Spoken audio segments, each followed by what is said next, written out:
Notice ही नहीं दिया था जी। हाँ, और घर पे आए बोले कि अपने बाहर निकलो घर से, सामान बाहर निकालो सब और बाहर निकलो। बाहर निकलने के बाद हमारा घर तोड़ दिया। इसमें यही है सर कि जो अभी नोटिस कुछ नहीं दिए तो तोड़ने के लिए बोल रहे हैं। आप सामने बारिश है, बच्चे लेके किधर जाएंगे हम लोग। उन्होंने सामान तुमने अभी रखा, चलो निकलिए, ऐसा निकाल के सब तोड़ दिया पूरा दुकान। रूम में से निकाल रहे हैं, मैं निकला नहीं। मैं बोला आप तोड़ दीजिए जो है, लेकिन मैं मर जाऊंगा लेकिन निकलूंगा नहीं। नमस्कार, मैं संजय मिश्रा, आप देख रहे हैं मेट्रो सिटी समाचार।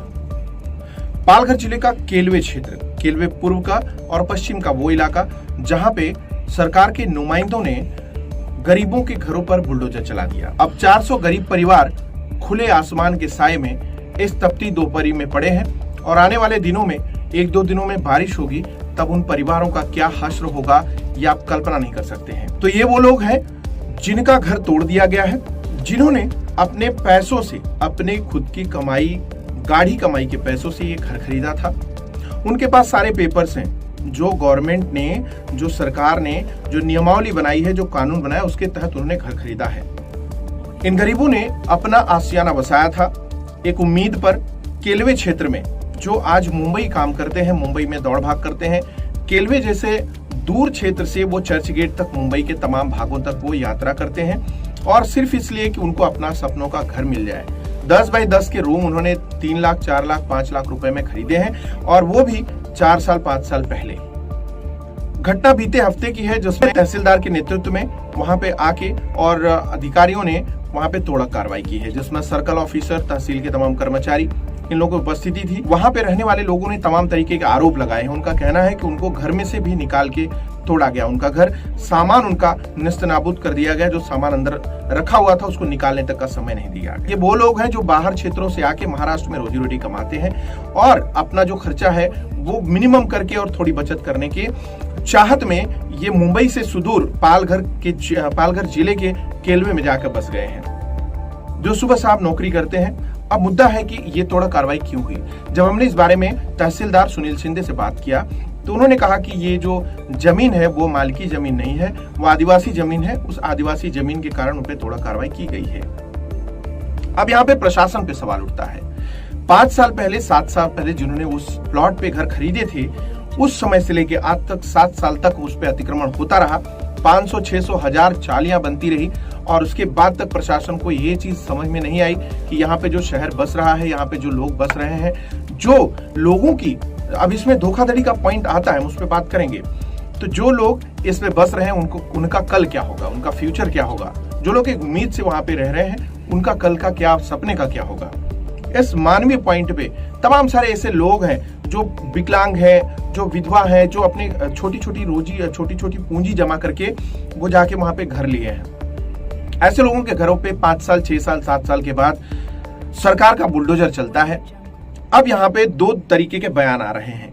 एक तो जिन्होंने जमीन बेची है और जिन्होंने रूम बेचे हैं बना के, उनका पक्ष ये है कि उनका कहना है कि 7/12 पे जो अधिकृत पेपर है महाराष्ट्र शासन का, उस पे उनका नाम है। ये माना जाता है कि 7/12 पे यहाँ पे महाराष्ट्र में अगर उनका नाम होता है तो वो अधिकृत जमीन मानी जाती है। बिल्डरों ने बताया कि हमने ये जमीन रजिस्ट्रेशन करा के लिया हुआ है। अगर रजिस्टर्ड जो प्लॉट होता है तो उस पे वहां पे मालिकी जमीन कहा जाता है, यानी आप उसके मालिक हैं, आप अपना कंस्ट्रक्शन सरकारी नियमों के तहत कर सकते हैं। 10 बाई 10 के रूम पे, चाल पे ऊपर पत्रे का शेड लगाकर लोग भरी दोपहरी में वहां जीवन यापन कर रहे थे। अचानक शासन का बुलडोजर आया और अचानक से तूफान जैसे आए और एक साथ ही तहस नहस करके चले गए। अब इसमें देखिए, जो संवेदना की बात है, अगर मानवीय संवेदना की बात होती तो 5 साल तक वो अधिकारी क्या करते रहे, ये एक बड़ा सवाल है जो शासन को इस ओर ध्यान देना चाहिए कि आखिर 5 साल तक उस शहर को, उस जगह पे लोगों को बसने क्यों दिया गया। जिस भी तरीके से अगर सरकार कह रही है या उनके नुमाइंदे, उनके सरकारी कर्मचारी, अधिकारी कह रहे हैं कि वो जगह आदिवासी प्लॉट है, यानी कि उसके रजिस्ट्रेशन नहीं हो सकते, तो फिर आज के पेपर में जो मौजूद है वो रजिस्टर्ड प्लॉट है, रजिस्ट्रेशन के पेपर मौजूद है और रजिस्टर्ड किया हुआ 7/12 मौजूद है। आखिर इसमें किसकी गलती है। उन भोले भाले मासूम लोगों की जो महीने की 5,000, 10,000, 15,000, 20,000 सैलरी कमाते हैं और अपने घर का सपना देखते हैं, किसकी गलती है।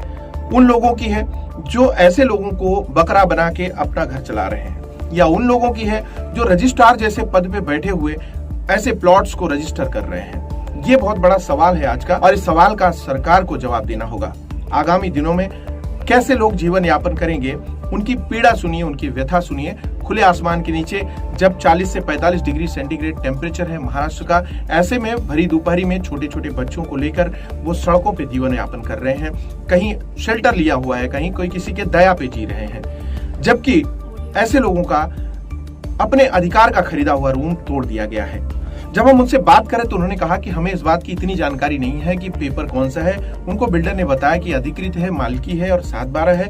सारा जो पेपर है वो रजिस्टर्ड है। उसके बाद उन विश्वास पे उन्होंने 4 लाख, 5 लाख, 6 लाख, 7 लाख, जिसको जितना था उतने रूम खरीदे।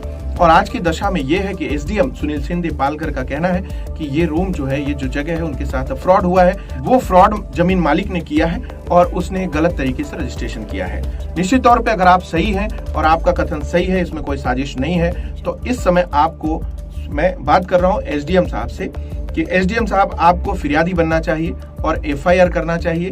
इस नेटवर्क में जितने लोग शामिल हैं सबके खिलाफ कानूनी कार्रवाई करनी चाहिए। उनके खिलाफ फोर्जरी और फ्रॉड के मामले दर्ज करने चाहिए और उन गरीबों का अधिकार रिटर्न करवाना चाहिए। उन गरीबों के साथ न्याय होना चाहिए जिन्होंने अपने इस छोटी सी कमाई और छोटी सी पूंजी बचाकर उन्होंने इस घर का सपना देखा था। उम्मीद है महाराष्ट्र सरकार, महाराष्ट्र शासन इस ओर जरूर ध्यान देगी और पालघर में चल रहे इस बहुत बड़े फ्रॉड का या बहुत बड़े नेटवर्क का खुलासा करेगी। आने वाले दिनों में जनता आपको चुनती है, जनता आपके लिए वोट करती है, लेकिन ऐसे में जो अभी उनके बीता उनके ऊपर, ऐसे में कोई जनप्रतिनिधि उनके दरवाजे पे नहीं गया है। इस मुद्दे को लेकर जब हमने सांसद पालघर राजेंद्र गावित से बात की तो उन्होंने कहा कि आगामी दिनों में बारिश है, ऐसे में तोड़ा कार्रवाई नहीं होगी। ये मैं बात करता हूं अधिकारियों से। हालांकि हमारा विधायक जी से, राजेश पाटिल से संपर्क नहीं हो पाया, जो बहुजन विकास अघाड़ी से बोईसर विधानसभा से विधायक है, उनसे बात नहीं हो पाई, लेकिन मैसेज उन तक भी गया है। लेकिन अभी तक फिलहाल उस स्पॉट पे कोई भी जनप्रतिनिधि नहीं पहुंचा है, ना ही कोई सरकार का कर्मचारी ऐसे कोई कागजात लेके पहुंचा है जिस पे उनको बताए, ना कोई नोटिस, ना किसी प्रकार की पूर्व सूचना। अचानक से लोग खा पी कर सो रहे होते हैं, दोपहर का वक्त होता है, ऐसे में गाड़ियां पहुंचती है और घर उजाड़ना शुरू करती हैं। वहां पे थोड़ी संवेदना थी अधिकारियों के बीच में। जिन घरों में कुछ लोग थे वहां पे कुछ लोगों के घर नहीं तोड़े गए, लेकिन कुछ लोगों के ऐसे आरोप हैं कि वो घर में थे, इसके बावजूद सामान सहित उनको बाहर करके नेस्तनाबूद कर दिया गया। तो ये एक तरीके का अत्याचार है। मेट्रो सिटी समाचार ऐसी कार्रवाइयों का हमेशा ये मुद्दा उठाती है सरकार की तरफ से और सरकार से अनुरोध करती है, महाराष्ट्र शासन से, उद्धव सरकार से, कि इस तरीके का जो पालघर में सिंडिकेट है उस पर कार्रवाई की जाए, जिससे इन भोले भाले लोगों का, इन गरीब लोगों का जीवन दुभर ना हो। शेख जी, क्या हुआ यहाँ पे? जैसे दुकान पे भी, घर पे भी जैसा आदमी का सामान था, आप यहाँ बाहर आइए, हमने क्या सामान है, वो नहीं सामान तुमने अभी रखा है, चलो निकलिए, ऐसा निकाल के सब तोड़ दिया, पूरा दुकान तोड़ दिया, घर तोड़ दिया। इसका कोई रूल्स होना चाहिए, कोई नोटिस देना चाहिए, तो भाई कौन मालिक है इसका, एक एक घर में जाके चेक इन करना चाहिए कि भाई इतना दिन का तुम्हारा बिल्डर लोग मुआवजा नहीं भरा, वो भी आप लोग नहीं बताया, आप डायरेक्ट पब्लिक को बाहर निकाल के तोड़ रहे हैं। तो अच्छा, सामान आप लोगों का क्या क्या, किसका क्या गया है? सामान हम लोग का बोलेगा तो बर्तन, सोफा सेट का जो सामान था, पंखा बिंका सब टेढ़ा कर दिया, वो सब सबूत है, सब सबूत है, सब सारे लफिज जितना भी आए सब भंगा में रात में सब चोरी करके ले गए। अब यहाँ आदमी दिन में काम करे कि रात में काम करे, ये बताइए। अच्छा, कहाँ जाएंगे? अभी चलो बारिश नहीं है तो पब्लिक यहाँ वहाँ छुप के खड़ा हो जा रहा है, ठीक है। अब ये बारिश होगा तो पब्लिक कहाँ जाएंगे सर, बताइए। तो इसमें अभी सब पब्लिक बिल्डर का पर दोष देगा तो नहीं चलता है ना सर। तो बिल्डर का भी फॉल्ट रहेगा तो हम लोग को बताएंगे ना, तो हम लोग उसको पूछेंगे ना। आप लोग वो भी तो नहीं दिए हमको पूछने, वो भी तो सवाल नहीं करने देंगे। वही बात है ना, आप लोग एक्शन उठाइए, उसके खिलाफ कहाँ से ऑर्डर आया, कैसे टूटा, वो लोग आप लोग करिए। हमारा सामान नहीं मिल रहा है, हाँ, हमारा सामान नहीं मिल रहा है, अब उसका भरपाई कौन सरकार करेगा कि कोर्ट करेगा कि जो कलेक्टर मैम है वो भरेगा। तो बोले क्या है, बताओ क्या तू राखी में क्या है, तो क्या बोले कि तुम्हारा भी सामान तोड़ेंगे, तुम भी सामान नहीं करो, तुम्हारा भी तोड़ेंगे। आखिर क्या है, नोटिस में नहीं दिया,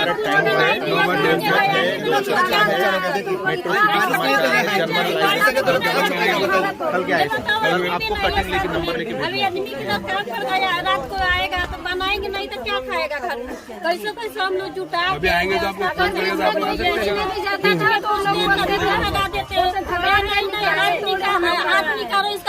बोलिए आंटी जी, क्या हुआ? पहले तो नोटिस ही नहीं दिया था जी, हाँ, और घर पे आए बोले कि अपना बाहर निकलो घर से, सब और बाहर निकलो। बाहर निकलने के बाद हमारा घर तोड़ दिया। जो सामान था पता ही नहीं किधर गया, अभी हमारे को पता ही नहीं चलता है। हाँ, कितने साल से आप यहाँ रह रहे हैं? हाँ, 5 साल से रह रहे हम लोग। हाँ, अभी लोग बाजू बैठा था, अभी पे वो अंदर घुस के सामान में रखा हुआ। मैं बोला बाहर निकलो, चलो। बोला तोड़ा क्या के लिए, वो तो बताओ ना। तोड़ते किस बात पे तोड़ेगा? कुछ नोटिस है, कुछ भी कुछ नहीं। बोले तो बाहर निकलो, हमको ऊपर से ऑर्डर आया। ऊपर से ऑर्डर किसका आया वो तो बताओ। वो भी नहीं बताते। हमारी बात नहीं कौन सुन से रहे हिसाब से थे। तोड़ दे, मेरे को समझा नहीं अपने को। लोग यही बोलेंगे आप लोग बस तोड़ दे, बुलडोजर चालू करो। बुलडोजर क्या देते बात है, उसको जड़ तक लेके जाओ। अचानक आया तोड़ने के लिए। पहले बोल के आते तो हम लोग कुछ करते ना, हम लोग तैयारी में रहते ना, कुछ बोल के अभी आते आज हम लोग आएगा, सामान बोला लेने आने नहीं, लगे, लेकिन हमारा घर लॉक रहेगा। अभी हमारे को अभी हम खाना भी नहीं बना सकते। हमारे बर्तन सब टूट गए हैं। हाँ, गैस भी हमारे को बोला गया है कि घर से खाली बाहर नहीं। और अभी हम कैसे खाना बनाए? हमने होटल से खाना गए थे। सर हम क्या बोलते हैं सर, हम यहाँ पर 4 साल 5 साल से रह रहे हैं, ठीक है सर। मान लीजिए सर, फैमिली नहीं है, हमने रूम लिया है। दिन में हम लोग ड्यूटी जाते हैं, शाम को आते हैं, कि इसका मतलब ये नहीं कि रूम तोड़ देंगे। और उस दिन मैं काम छोड़ के आया जो है, रूम में से निकाल रहे हैं, मैं निकला नहीं। मैं बोला आप तोड़ दीजिए जो है, लेकिन मैं मर जाऊंगा लेकिन निकलूंगा नहीं, क्योंकि हमने 15,000 का नौकरी करता हूँ, 5,000 10,000 करके बचा के कैसे कैसे लिए हैं। धूप में काम करता हूँ, सेल्समैन। हम नहीं निकलेंगे, मर जाएंगे, चलेंगे। तो इन्होंने कोई कारण नहीं बताया क्यों तोड़ नहीं सर, ना नोटिस दिए ना कुछ। वो तलाठी वाली मैडम और एक और मैडम थी, बाहर हम लोग को बोल नहीं सामान लेके निकलो। हम बोले मैडम हमारा रूम है, हमने खरीदा है। बोल रहे कि इसका छोड़ो। सर हम बोलते हैं अगर फॉरेस्ट का जगह हो या आदिवासी हो या मतलब और कुछ हो तो उसके लिए वो बोले ये मालकी प्लाट है, खालसा प्लाट है। फिर क्यों निकाल रहे हैं हम लोग को? पैसा दे के हमने तो चोरी नहीं किया है कि मतलब जबरदस्ती सरकारी जगह पे कब्जा किया है, ऐसा तो है नहीं सर जो है। तो हमको हम अगर गलत हैं, हमको जो है नोटिस दिया जाए तो हम उसके लिए फिर आगे जो है देखेंगे। तो अधिकारी जो आए थे उसमें किसी का नाम